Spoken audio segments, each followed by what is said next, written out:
Yo, what's up, everybody? We are back again with another episode, and this one here is very special and important and near and dear to our hearts. And so I want to say, welcome to the Class in Session podcast.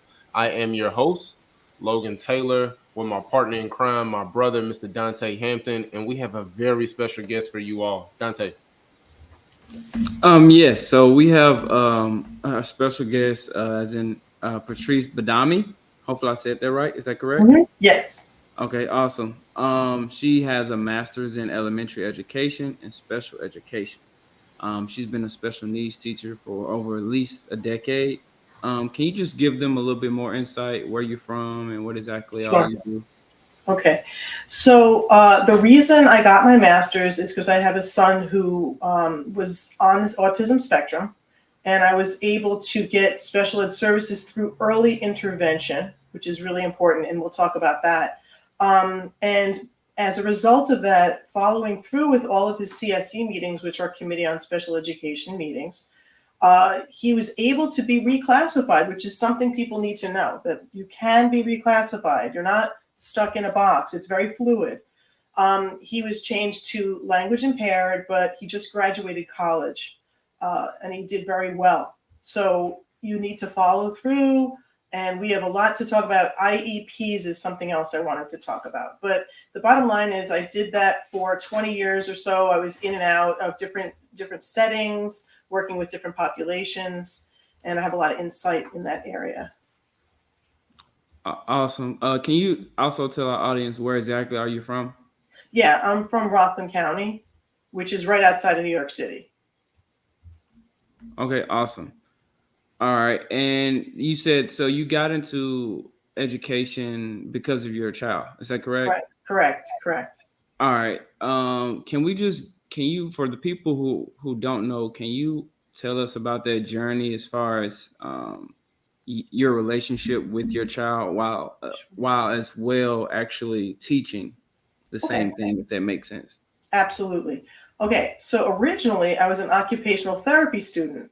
Then I had a child who, at that time, he was 1. As he started growing, I saw some things that he was not meeting. He was not meeting his developmental goals, which that's something your pediatrician would be able to tell you about.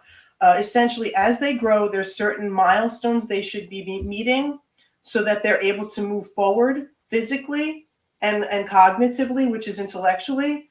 And what's the reason I was able to determine as I was watching him, because I was taking anatomy at the time, I noticed there were certain behaviors which are called perseverations that did not meet the typically developing children. So what that means is ironically, and I think this is where fate comes in, around 6 years before, I edited a book on autism.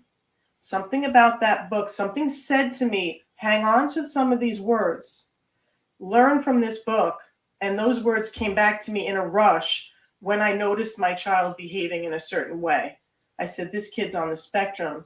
I was able to determine that at 18 months, when normally the school district, they will do an evaluation for you at the request of your pediatrician at 24 months.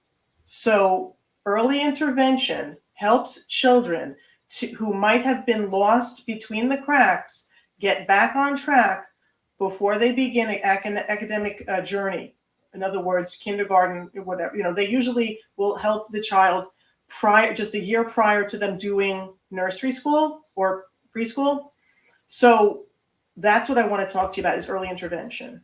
I want to tell you that is so important. And it makes a huge difference because he was nonverbal when he began it. When he finished the program, he was verbal and ready to integrate into a typically developing classroom. Okay, so I want to tell everyone out there that if you notice your child is not meeting these milestones, and check with your doctor every time you see your pediatrician, even if it's for a cold, whatever you do from the beginning of your child's development until they begin preschool journey, they will be coming to the doctor at least once or twice a year. During those times, make sure your child is meeting those milestones, okay? and ask, do you feel, if you have a gut instinct, it's usually right. So go with your gut instinct. If you feel that your child needs to be evaluated, the school district will assign someone who will evaluate your child, and then they will determine if they need early intervention. And especially if your pediatrician says, hey, get him evaluated, get her evaluated. So that's something you need to know. You're entitled to it, and it's something that will change your child's life. That's something I wanted to share with you. Awesome.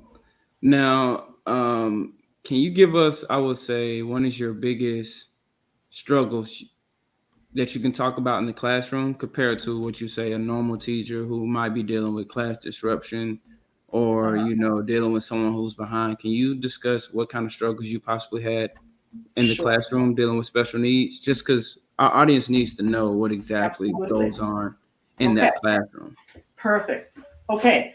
First, I want to say I'm a person who has two sets of, two hats, if you will, parent and teacher. So, and I have a so when I was working with students, I can't explain it. I had that motherly quality because I was thinking in terms of my own son. Because as I was working, he was in his setting and I was working. Here's what I want to say. Remember when say your child goes through early intervention and now they're ready to join the classrooms. Okay. Maybe they're finished. They might have had a preschool setting that helped them and facilitated them. Now they're ready for kindergarten. Okay. Be sure to make sure that your child has the correct placement. There's usually a handful of different placements depending on your child's where they are in their journey and their needs. So the classroom that I was working in, or actually I worked in several ones, but we'll talk about one. Okay, what is ED? ED is emotional disturbance, and that doesn't necessarily carry with it a diagnosis as that would be classifying maybe an adult or somebody who might have, things like schizophrenia. That should come out of your mind because that doesn't relate to a child when they're very young. Those type of serious diagnoses don't happen till they're late teens and older. So when I say ED, that just means they're having a little bit of difficulty coping. It doesn't mean that they are, I'm going to use the words people might think, crazy or have some kind of major psychological problem. They don't have a psychological problem. They might just have an issue coping. And you know what?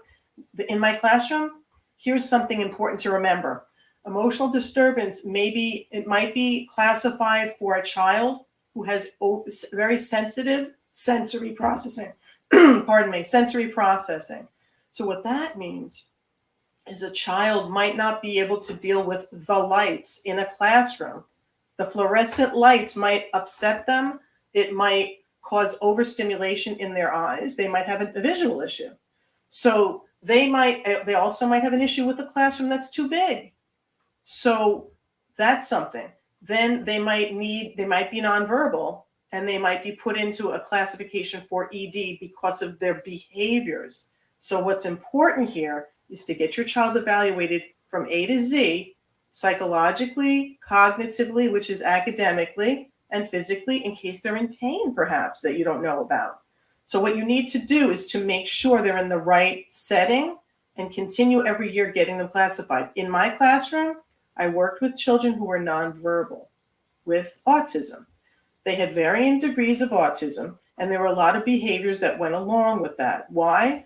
Because the child with autism, oftentimes, that doesn't mean they're not cognitively either normal or above average cognitively, academically. They might be brilliant, but they don't have the ability to speak, whether it's selective mutism or if there's a physiological issue or there's a speech impairment where they can't enunciate and have you understand them. Therefore, they get behavioral because they get frustrated.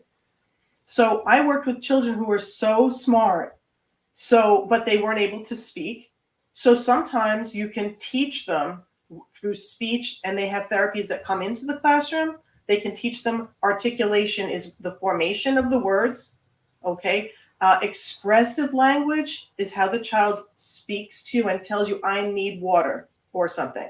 And then That's expressive. Receptive language is when you say to them, go get a crayon, and they're able to understand, process what you said, and follow through. Sometimes they're not able to, and there's a reason. Perhaps that child was born prematurely that you don't know of. Perhaps that child had a traumatic birth.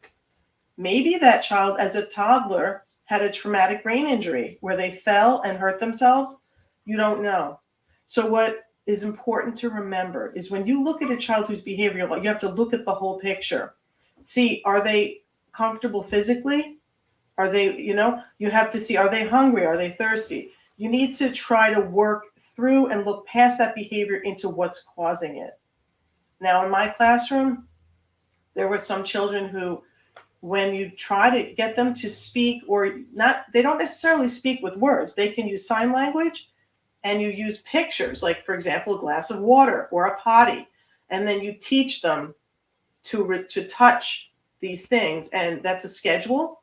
You teach them, I need to use the bathroom, touch it. Okay, that's what that is. Those are tacting cards. And that's called a physical schedule. So in my class, yeah, there were a lot of behaviors. But I always looked past the behaviors and thought, what about what they're going through? Where are they, like, that's what I look for. But yeah, there's everything from throwing chairs. Sometimes you never know what's going on in the classroom. But like, I got hit with a chair once. Okay.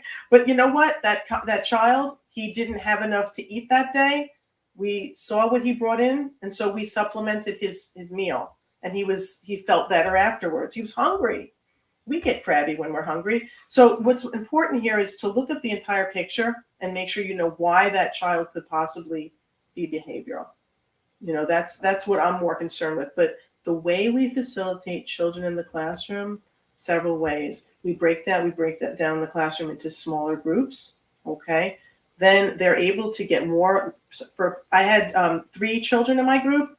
So it's 3 children per 1 adult. So you need to look and see the different placements that are available.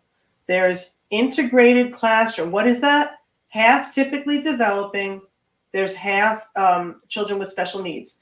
That's so that the children with special needs have a peer model to teach them the appropriate way to behave in the classroom and how the classroom functions.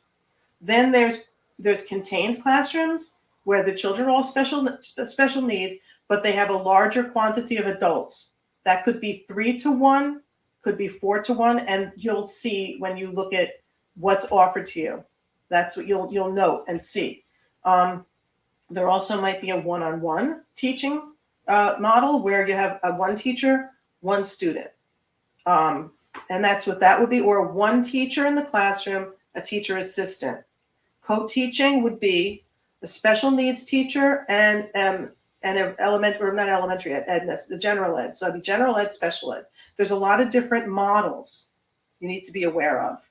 So I'm sorry if I went on for a while. I just wanted to give you that part of it, what goes on in the classroom. What other questions might you have? Yeah, so I just wanted, for the audience out there, I just think you made a good point as far as breaking down like what exactly might happen with a kid in the classroom. It's not necessarily, they might be nonverbal, like the lights, like the fluorescent lights might, do something to them, being non-receptive, things like that. I just think it's big that people understand, what exactly is going on. Logan, you got something? Absolutely. I thought that excuse me. I thought that it was just real different just to hear Patrice's point of view, like just dealing with special need kids, right? Because a lot of times people really don't know how to interact with them. They don't know, they don't know what goes on with in the classroom and different things like that. So I thought that it was important, with her talking about them having a schedule, right? Like if you want water, you show them a cup of water and they touch it and it lets you know, like, hey, I'm thirsty. If you need to go to the potty, like you said, they touch it and they see it. So that lets you know, hey, they need to go to the bathroom. And so I thought that that was really interesting. Mm-hmm. One of the questions that I wanted to ask is, what is one piece of advice you would give to someone that's starting out in your field of expertise? What is one piece of advice you would give to someone, or it could be more than one, but specifically Okay. for somebody that's starting out? Okay, so if you're referring to like maybe a college student or a high school student who's thinking about going into special education, here's what Yep. I would say. You need to make yourself familiar with different types of classroom settings. Learn what that means to be a one-on-one. Learn what it means to a contained classroom compared to an integrated classroom. Then there's mainstreaming with supports. Mainstreaming means the child is within a completely typically developing classroom, but they might have a teacher assistant or an aide, a one-to-one aide. So they're all different spectrums of the type of, you want your child to um, have the most integration as possible. Sometimes children in contained classrooms, they attend school functions. So that's their involvement with being integrated with the other children. And then, as I told you, integrated is they're in with children like, who are typically developing. And then being mainstreamed, they're amongst their peers. They're just getting that support. So that's the first thing. Learn about the different types of classroom. The second thing is learn about services. What is speech and language? What is feeding therapy? What is occupational therapy? What is physical therapy? What is psychological counseling services? Then those are just the actual services where you have a provider offering your child these different things. Something else you need to learn about is adaptive equipment. Okay, so perhaps if your child has a processing issue where they hear background noise and front ground noise equally loud. So, for example, okay, say there's the teacher in the front of the classroom teaching, but there's somebody with a lawnmower outside. So that child hears the lawnmower as much as the teacher. They're not able, physically, they're not able to separate the sound, and they won't be able to follow. So what would you do there? You'd give them a mic, you'd give them a headset rather, and the teacher a microphone, so her words are going right to that child, and that will block out the other noises in a classroom. That's something that that's called central auditory processing issues. Okay. So that's that. Then you would want to learn about things like slant boards, which my daughter happens to use. It's a board it has a slant on it. So when she writes, because she has weakness in her upper body, so it helps them to write easier. So their hand is resting on the board. It's not that they have to hold their hand up the whole time. She doesn't have the strength to hold her hand up. Then they have different types of chairs for children with ADD, for example. There's chairs that it's similar to the idea of a balance ball, where maybe an adult you might see, they sit at their desk with this and it helps their core. Some of these balls also help the children who have upper body weakness to develop their core. It also moves around. So they're able to deal with that sensory need called proprioceptive. They're looking for sensory input physically. What does that mean? You see a child jumping around, they need to get movement. They need to keep moving in order to focus. So that's what that's about. So if you find out your child has that, or that's something you can look into different devices to help them feel comfortable, different types of chairs. So the person who's thinking about becoming a special ed teacher, learn about the classrooms, learn about the services, learn about adaptive equipment. And then the last piece of it, you could learn, I would have that, if that was my child wanting to go into special ed, I'd want them to do some reading up on the different types of classifications. So what are the classifications? There's on the autism spectrum, there's ED, which is emotional disturbance. There's language impairment, where they have perhaps an articulation or a receptive or expressive delay. So that's language. There's social skills issues where they might have a difficulty relating to other people. Sometimes it's actually painful for a child to interact. And something important, when you're dealing with a child on the spectrum, just a side note, don't say to them, look at me. Don't say them that because that's stressful, believe it or not. What you do is you say, oh, look at my nose. And you can even put a sticker on your nose to get them to, that's for the younger kids, obviously.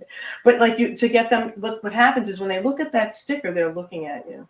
And you're starting to desensitize them to that fear of looking at you. but you're not pressuring them by saying, look at me. So you need to learn about the different types of disorders and different types of limitations. Then there's cerebral palsy, there's physical mobile issues, other health impairment. Where my daughter is, that's traumatic brain injury. That's developmental brain injury. That's a physical that turns cognitive. So it has like a two pieces to it. There's a lot of different ones, and you can just Google that. You would look up educational settings.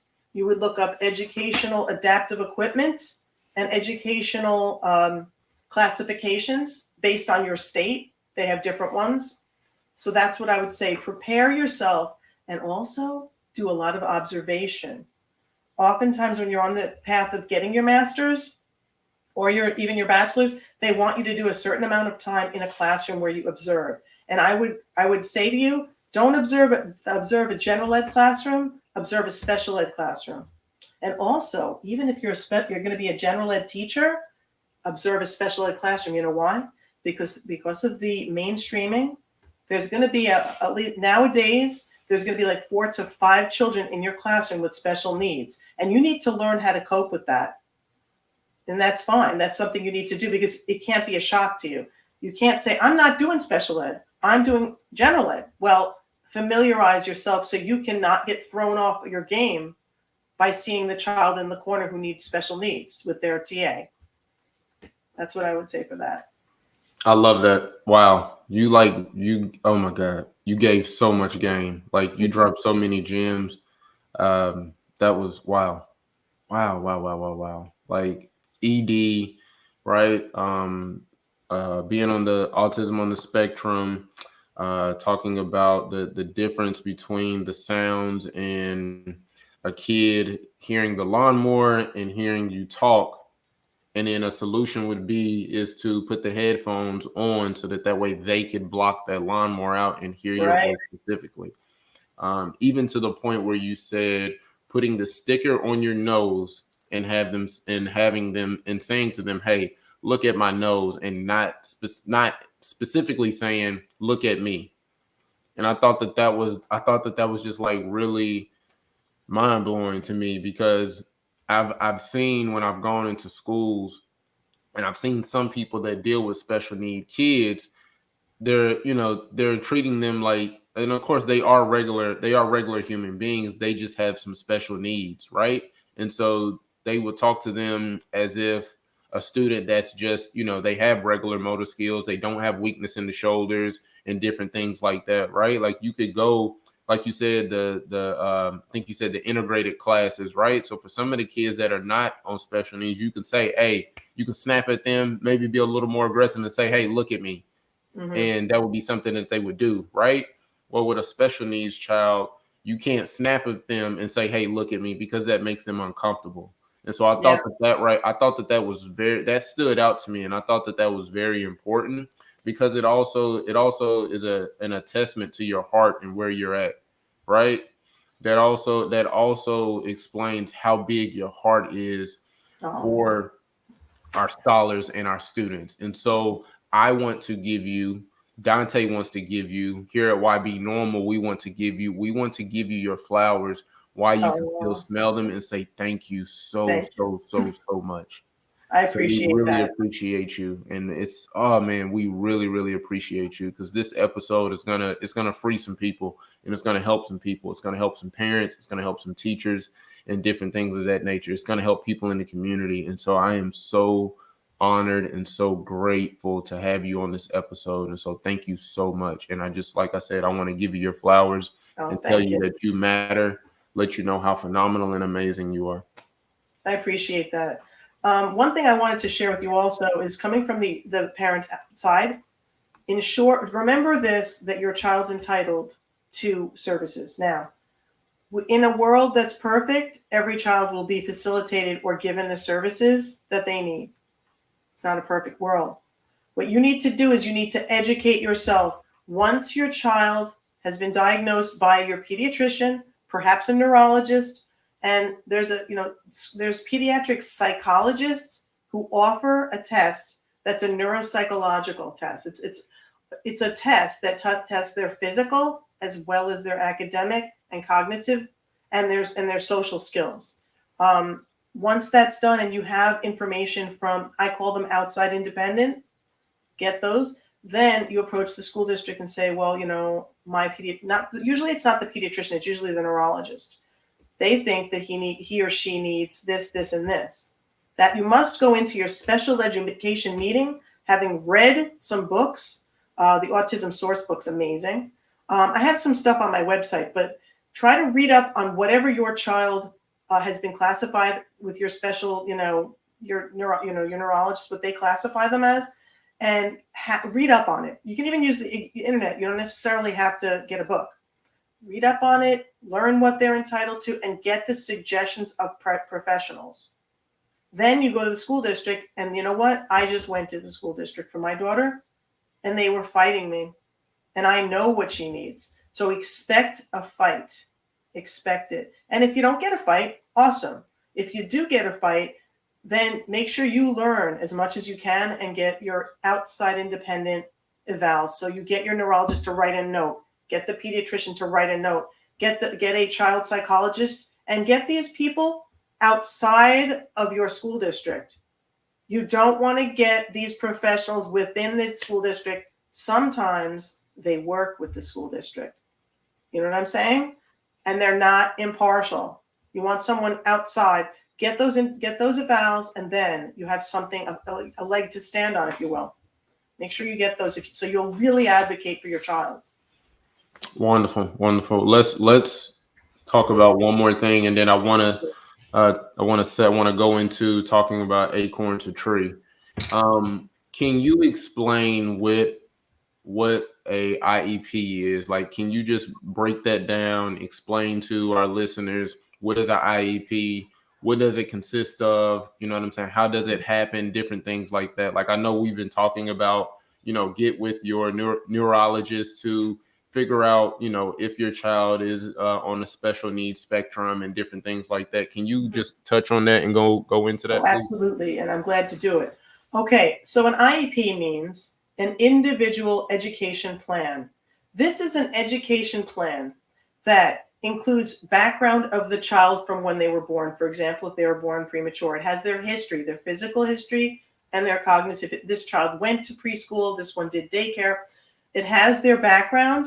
Then it has information that includes the school district giving their testing, doing their testing, because that's part of the CSE meeting process. First, you have a CSE meeting, then they create an IEP.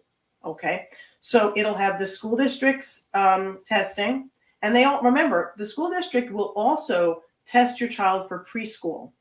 So that's a different type of meeting. It's not a CSE, it's a CPSE meeting. And in that meeting, that's a child who maybe a 2-year-old that you're concerned about. They get tested, then they're either given early intervention or not. But the IEP is usually created after preschool, after they finish EI.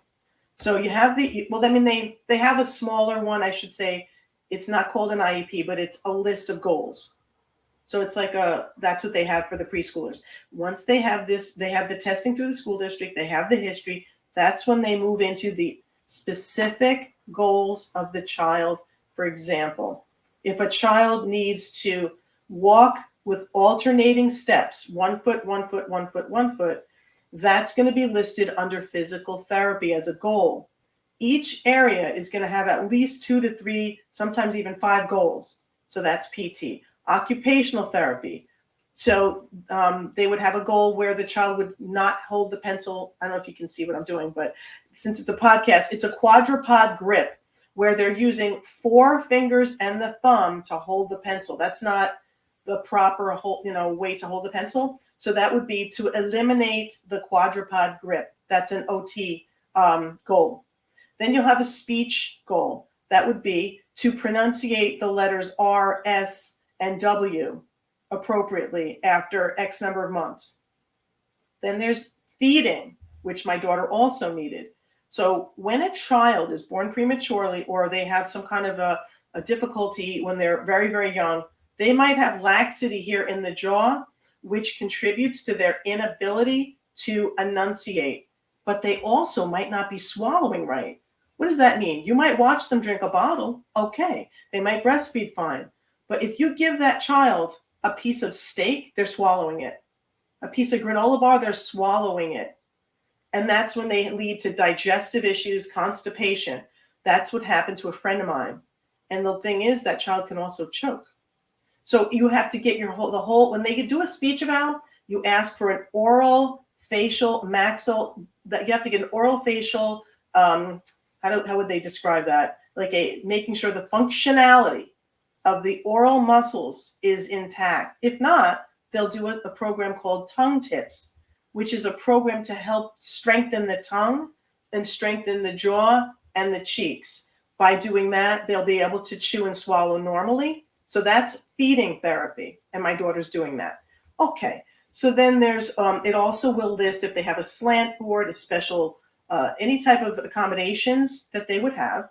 I hit physical, occupational, speech, psychological counseling if they need counseling, that's listed, and they have goals. Social skills also. So speech also incorporates social skills.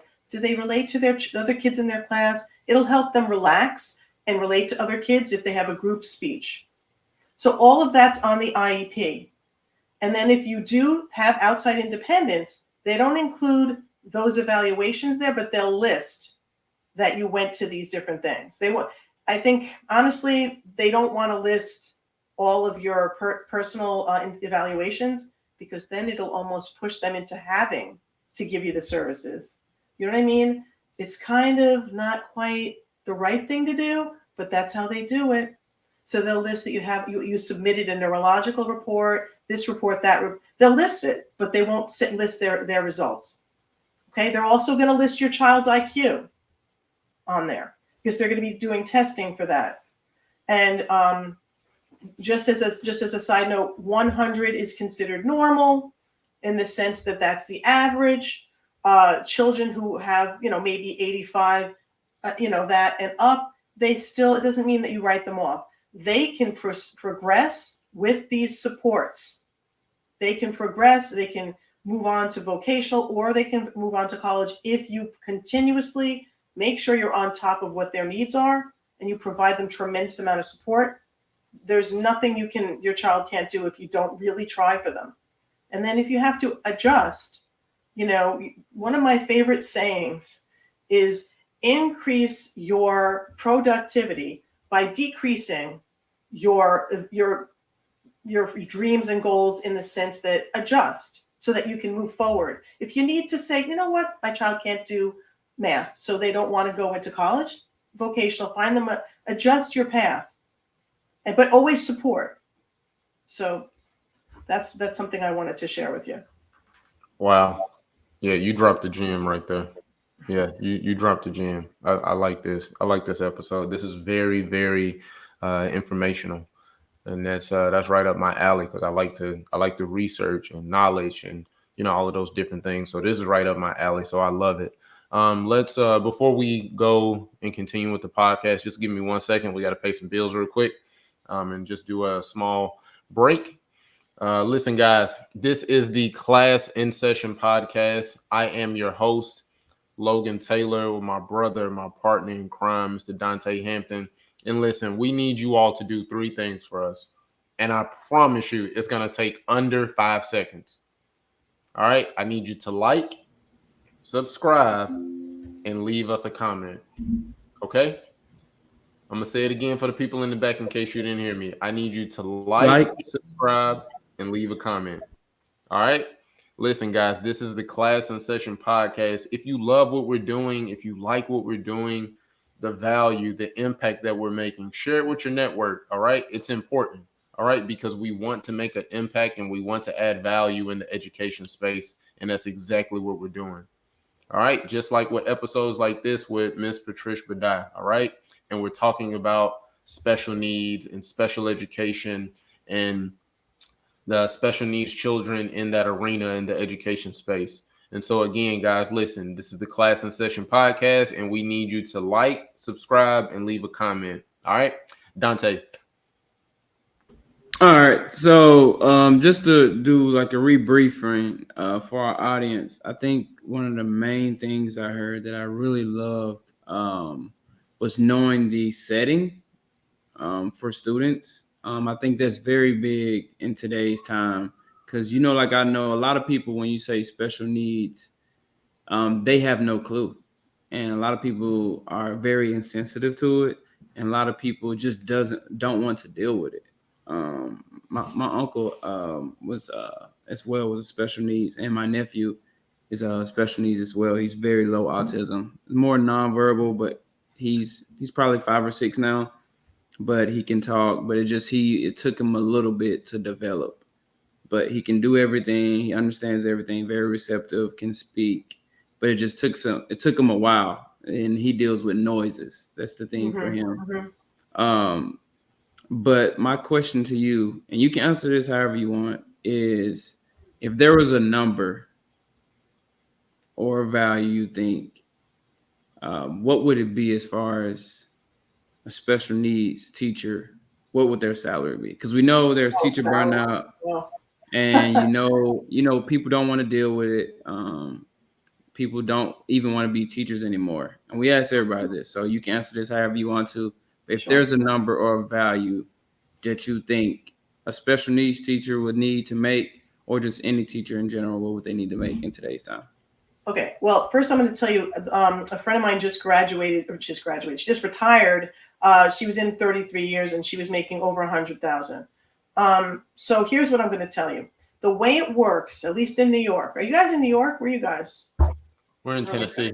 Oh, you're in Tennessee. Yeah. All right. So here in New York, the way it works is you need to you graduate. You're required to get your master's right away within 5 years after getting your bachelor's. You're required to, and then from there, as you keep taking classes, not the amount of years that you're in, but as you take classes, your salary increases.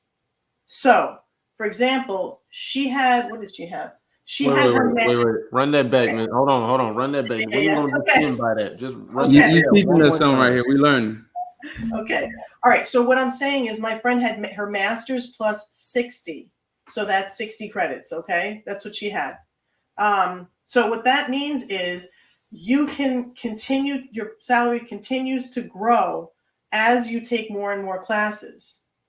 You know what I mean? So if you continue on, you can move up to be in that, I don't know, I guess echelon, if you will, of 100,000. What you generally start out, and that's if you have your bachelor's and you're working towards getting your master's, is around 45,000 or so. But once you start moving up, and once you get the master's and you go up, it increases. So I'm not sure if that answered the question, but that's in New York. It changes in different. So that's what I'm saying. The cost of living and whatnot. It depends on your state. You have to check with your. They usually have, like, for example, Tennessee would be the Tennessee State Education Department. I would check with them because they'll have more specifics. So check your individual states to find out specifically where you would be. Also, another thing to keep in mind, some states require you, not states, some school districts require you to have 2 masters. So in the case of special ed, here's the good part. In the case of special ed, it usually tags along with elementary ed. So you get them both at the same time. So that's a good thing. And that happens a lot. That it's not always, but that happens often. I know here there's reciprocity, which is New York, New Jersey, and Connecticut, and they will accept that the masters you have, and it'll just slide through. So if you move to one of those states, and you need to check on your your state education department, find out the reciprocity rules, because that could include the states surrounding where you currently are. That if you moved, it's accepted without any extra classes or anything like that. But the end of the story is, as you take more and more classes, it's called career development. And a lot of the school districts, they offer it for free. A lot of school districts, they're like, just go online, and it takes hours to do it. But if you go online, a lot of your school districts will require it, and then you get credit for it. Okay. So let me ask you this. In your opinion, living in New York, are teachers making enough? Well, All right. That's what we're asking. Okay. Well, the cost of living over here is pretty rough. I would say, honestly, I would say depending on what your living situation is, but for the most part, it's a good job to have when you're young and you have a partner. So you have someone to lean up against with the actual income. I'm being honest with you. Now, when people say, teachers have it so easy because they have the summers off, let me tell you, most teachers here work at summer camps in the summer to earn more income. And any minute that a teacher is not working and not with their children, they are creating curriculum. But nowadays it's a little different. They have teams. So what you have to find out if and when you go to get a job, find out, do the different departments work in teams? That will make your life so much easier. Some school districts, each teacher does their own thing, but nowadays often they have teams so that you can ease the burden of the curriculum and share that curriculum with the other second grade teachers or the first grade teachers. Another thing important, if you're going to go into education, find out from the school district that you're I guess, interviewing at. Find out, do they switch it up every couple of years? What does that mean? Okay, you might be a kindergarten teacher for 2 years, then boom, all of a sudden in June you find out you're a second grade teacher. Then you got to relearn everything. It's not like in the 70s and the, I guess, 60s where people were a kindergarten teacher for 40 years. They don't do that anymore because they want you to be fully rounded. Also, it helps them helps the human resources with being able to switch you around like this. So if if someone goes off on maternity or if someone is sick, you're able to be just dropped into another placement. So remember to ask, how does it work with which class or which setting I'm teaching? Okay. So, yeah. I like that. All right. Okay. What about if there was let's see here. How can I say this? All right. So if there was just one thing you could change, like if we had the Secretary of Education meet you and they say, "Hey, Miss Badami, we are giving you one thing you can change throughout the country as far as education on all levels." What would that be? Okay. What would I say? I would say I want you to put more money into special education. That's what I would say. Honestly, because school districts, that's the first place they pull it from. I'm sorry, but it's actually true. I'm dealing with it on a personal basis. It's true. I mean, they say there's all these different programs, all these different funding, but there's a lot of families out there.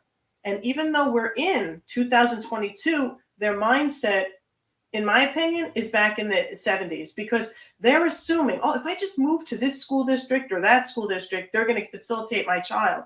No, they're always going to fight you.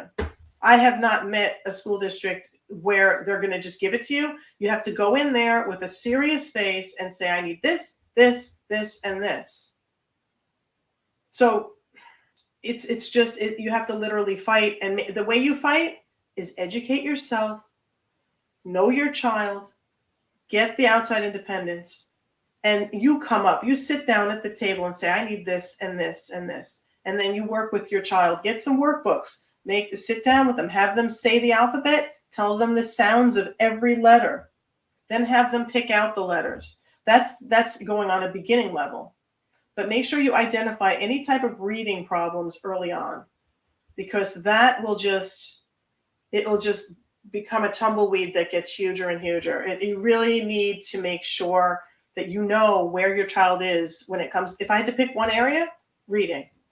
Make sure that your child knows those letters, knows how to put them together, knows sight words.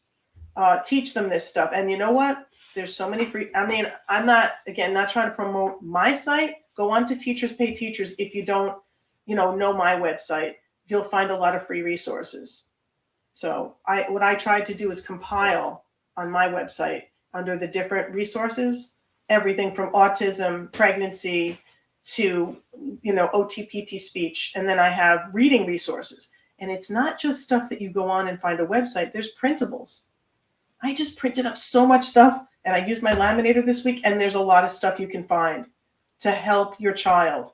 And you can go on to, I'm going to promote her 123 Homeschool. I think she's amazing. She's just terrific. Beth Gordon, she has so many wonderful things on her website. And there's a lot of people out there doing this. They make money by getting big companies to come to the site, but they're not charging the families. And I compiled them onto my website. I put a bunch of them on there.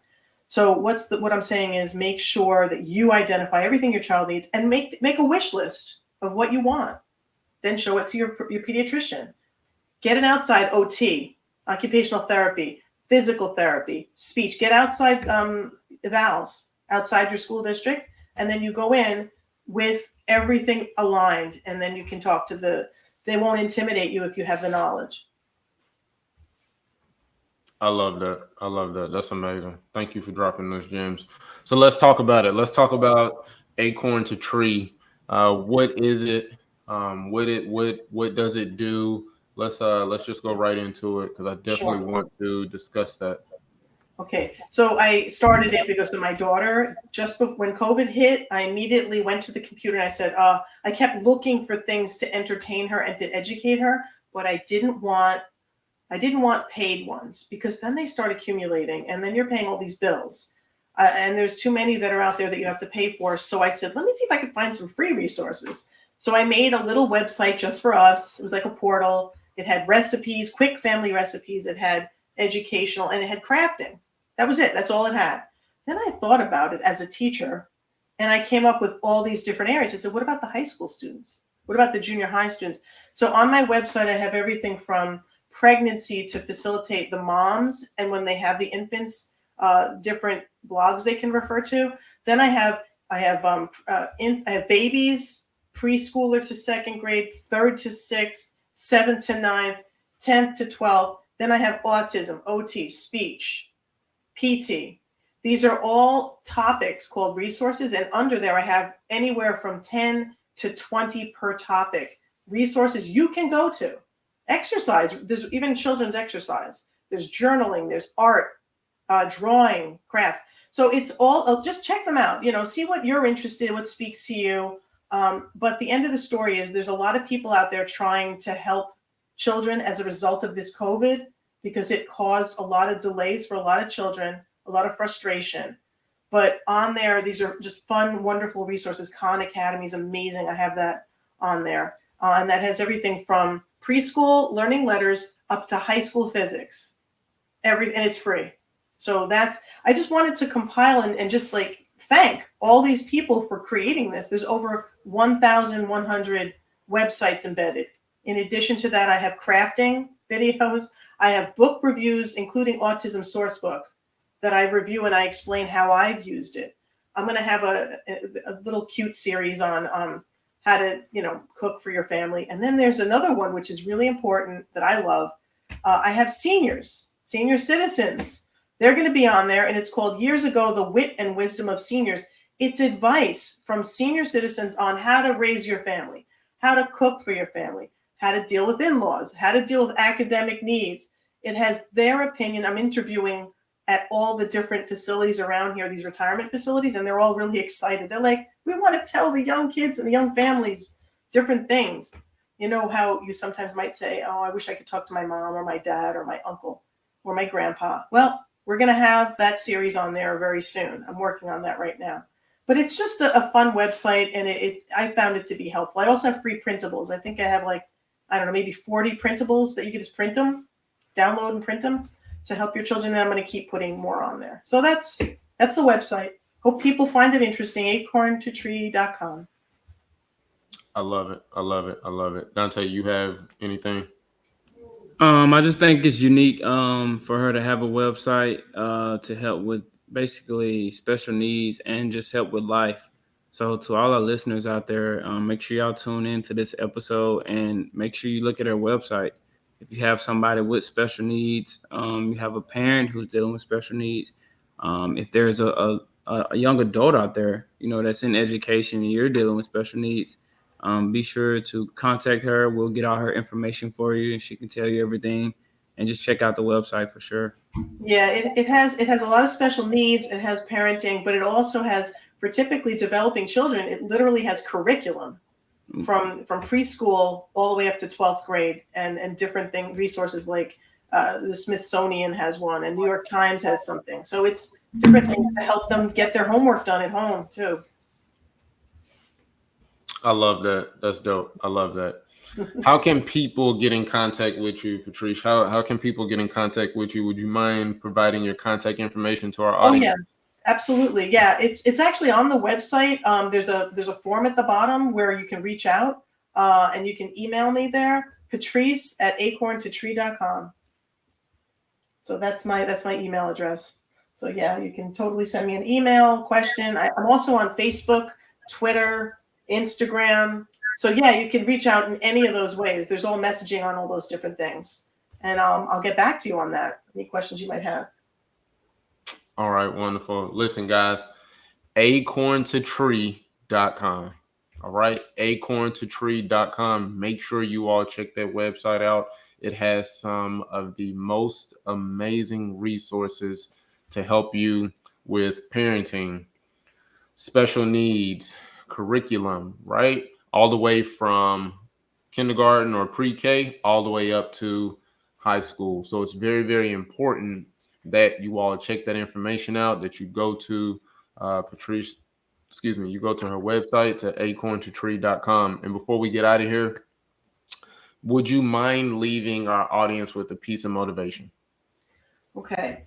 I would say you by supporting your child and advocating for them, you're going to give them the most opportunities possible. Never give up, reevaluate, make sure you know where they are, get them the services they're entitled to through your school district. Never give up. Make sure that you are supporting them. Make sure that you learn about the services, and make sure that you are advocating for them, and make sure that you are supporting your child holistically with the services. Right. She gave y'all the gems. Listen, guys, if you have a child that is dealing with special needs, please, please, please reach out to Patrice Badami at Acorn to Tree. And I promise you guys, you will not regret it. All right. Because listen, our special needs babies, they are human beings. They play a intricate part in the education space as well. And they need a voice, and they need somebody to be a voice for them. Yes. So if you have a child that has special needs, why not be that voice for your child? All right. Mm-hmm. So listen, guys, before we get out of here, Patrice, our special guest, Patrice Badami, I want to say thank you again for coming on to the Class in Session podcast. Thank you, thank you, thank you, thank you, thank you so much for this episode. You are very welcome, and I'm glad. My goal, essentially, originally it was to help my daughter, but now I want to reach out to everyone and give them hope for their child, to make sure that their child feels that support. There's nothing like looking over at your child and having them look back at you with those big eyes, and they see you smiling. That gives them so much power, and it gives them so much of a boost. So always be there for your child in whatever capacity you can. Yeah, I heard her. She said, "Hey, that gives your child so much power when they see you there supporting them." So listen, be there for your babies, be there for the community, and most importantly, listen, be there for yourself.